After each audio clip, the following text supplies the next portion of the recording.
And they said, this is going to be the most transformational experience you've ever had.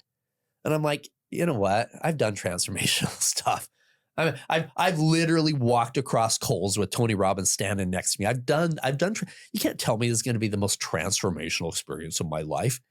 They said, trust me, it will be the most transformational experience of your life.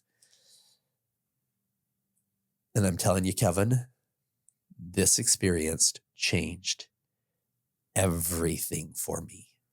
Even more than seeing the kids being sold. Yes, that I made a commitment I wanted, but it was just feeding this energy of ego me and feeding in more money and doing undercover and helping the kids. But for me personally, none of that made even a dent compared to this transformational retreat.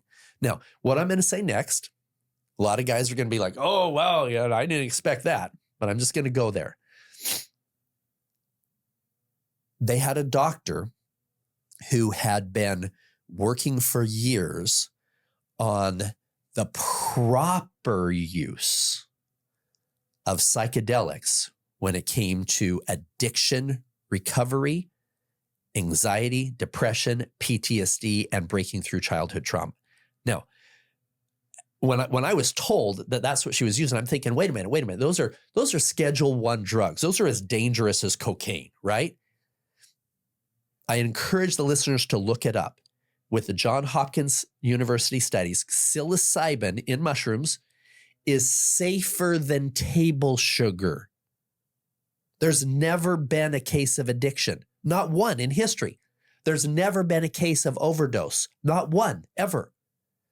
And when used properly with a trained therapist, with a trained facilitator, there is nothing that I have seen that is more effective at overcoming anxiety, depression, PTSD, even addictions and childhood trauma.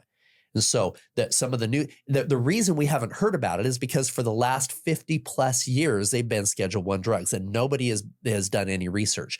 The new research within the last 12 months since I've been talking very adamantly about this has been off the charts. In fact, I've been friends with RFK for about 10 years. And whatever your political views are, one thing I really like about him is he's coming in and he's trying to take down big pharma and big food and all this stuff. One of the things that he is committed to is to decriminalize the use of psychedelics when it comes to trauma therapy, addiction therapy, anxiety, depression, etc. Now, let me explain it.